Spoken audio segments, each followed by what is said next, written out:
Oke, selamat datang kembali di channelku Vincent Nugraha pada konten medeni ora. Nek medeni yo wis, nek ora yo wis. Masih dengan setting yang sama tapi dengan tamu yang berbeda. Beliau adalah teman kerja saya sekaligus guru saya karena dulu saya muridnya di sekolah sama-sama mengajar, namanya Adip. Pak Adip. Pak Adip tadi bilang punya cerita menyeramkan, tapi saya tidak tahu ceritanya bagaimana karena baru sekali ini Pak Adip akan cerita. Monggo Pak Adip langsung dimulai. Terima kasih.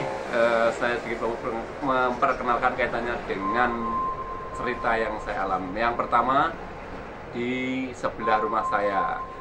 Pada saat itu saya hampir maghrib. Hampir maghrib. Ya, itu ada layangan putus karena anak saya suruh untuk mengejarkan layangan. Ngoyak layangan berarti terus. Ya, saya kejar layangan itu kemangsang ke pohon kolobin. Temangsang ini bahasa Inggris bahasa Indonesia apa sih? Tersangkut di pohon atau bimbing. mendarat di pohon kolobin. Kolobin Ya. Kolobin itu bahasa Indonesianya apa itu? Ringin. Bukan, kolobin. Kolobin yang rindang itu besar. Ya pokoknya pohon kolobin ngoten. Nah, biasanya kan banyak dihuni oleh makhluk-makhluk seperti itu. Oh nggih? Ya. Ya, pada saat itu hampir maghrib, sekitar kurang 10 menit lah. Saya kan cari-cari layangannya di mana. Nggih. Sambil melihat ke atas, tengok, tidak ada. Ternyata setelah ada bayangan hitam besar, saya pandang, terus saya lihat, terus itu atau bukan layangannya ya. Ternyata setelah saya lihat, itu bentuknya gelung. Tahu gelung? Betul, yang dipakai wanita itu loh. Gelung-gelung rambut. Ya, gelung rambut itu. Nah, setelah itu kayak rambut saya kan berpikir. Ukurannya wah, besar. Apa itu lampah lebih besar lagi, tambah besar itu. Berarti sak mentenan gitu. Wah, lebih besar. Tambah besar itu loh yang untuk singgung ngayak ngaruh beras itu. Nasi. Nah, itu betul. yang besar itu ya. Nah, itu masa rambut kok segitu besarnya bulat ya. Setelah saya rambut atau bukannya langsung dia kelewer rambutnya itu. Berarti mana kados konde ngoten. Iya, itu memang. Terus saya kan cerita sama orang-orang tua itu kok sampai di rumah itu saya lagi melihat rambut seperti itu, ternyata itu memang namanya medi gelung. Nah, medi gelung. Iya. Aku kok kayak kerumunan aja. Nah, nanti bisa dibuktikan di tempat. Enggak apa-apa. Nanti saya buktikan ya wegah. Ya. Nah, itu namanya medi gelung, itu yang pertama. Jadi pas Pak Adip lihat ke atas kan masih bentuk gelungan. Yeah. Terus didekati rambutnya ngelewer man. Iya. Sampai lewer ke bawah, sampai ke mengurai sampai ke tanah. Posisinya Pak Adip itu melambaikan itu loh. Saya kan di sampingnya itu. Nggih. Jatuh di sampingnya berarti rambutnya itu. Cedak kali Pak Adip. Iya, dekat. Tapi kan enggak berani megang itu. Dan setelah sampai bawah Pak Adip pripun? Metotolen takut karena wah ternyata ini sudah hampir maghrib. Saya kembali pulang. Langsung pulang. Ya. Layangannya? Anak nangis, nggak dapat layangan. Mas saya ceritani jagung ternyata mas dia takut. Oh. Ternyata orang tua saya juga lihat, saya dengar cerita itu kan, oh ini sembarangan yang kuit. Kolobin itu di tengah kebun itu karena sekarang memang banyak penghuninya itu namanya medi gelung. Gelung. Ya. Ini. Tapi berarti nggak kelihatan badan ya, Pak? Nggak, gelung aja gelung rambut.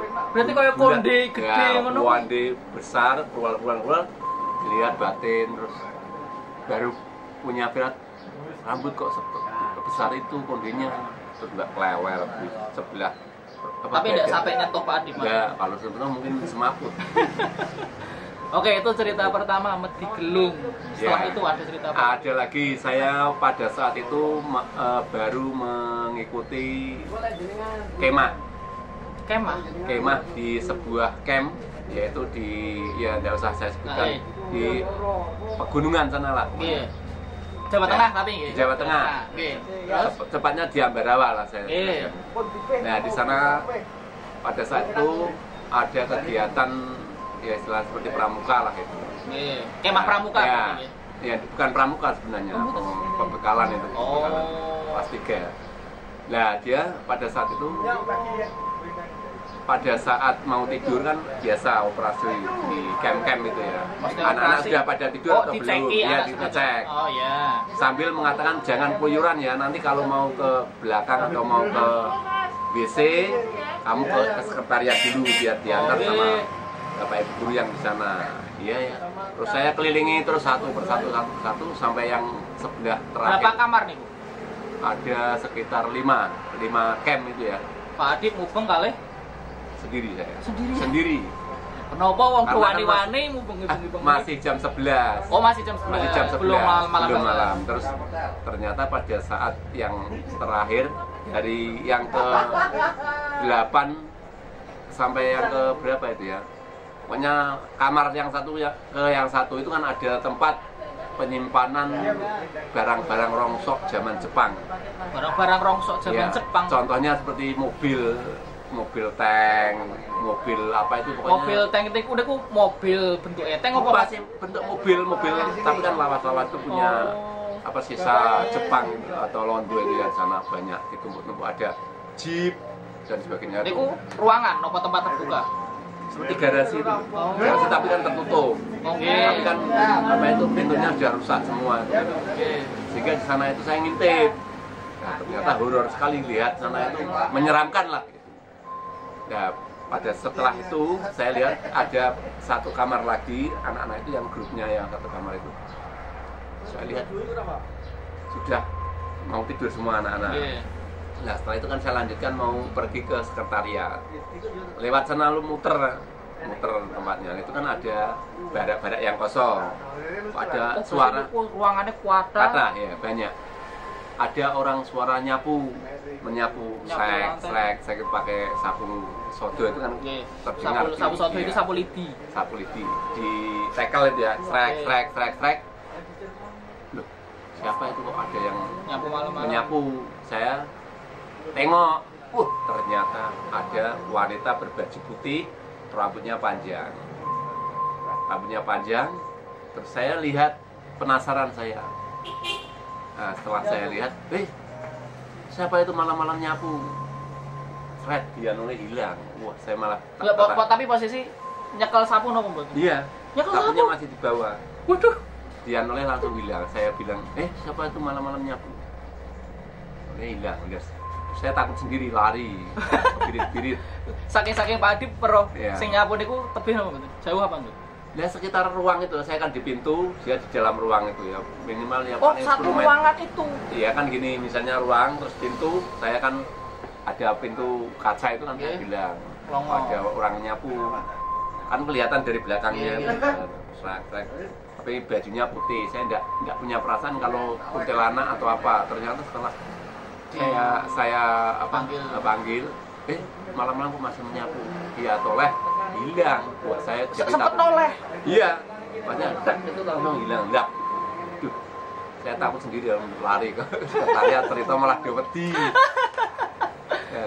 Nah itu juga teman saya sebenarnya juga yang namanya Pak Peno itu juga sempat dilihatin pada saat itu. Oh, pada saat itu juga? Iya, tapi jam 3 malam kalau Pak Peno. Pripun Pak Peno? Ya ceritanya dilihatin orang seperti itulah, kuntilanak itu. Hanya cerita pada saya seperti itu. Nah itu kan apa itu yang melakukan seperti itu. Kemudian cerita yang selanjutnya, kuntilanak juga ini. Kuntilanak mah? Iya. Kuntilanak eksis banget ya? Kalau ini di Magelang, di camp apa itu tempat pendidikan militer itu. Nah di sana itu pada saat itu malam-malam kan kita kalau siang kan sudah nggak ada waktu, cucinya malam dan sebagainya. Lah Pak Adip temeriku nopo? Acara nopo? Latihan main bae.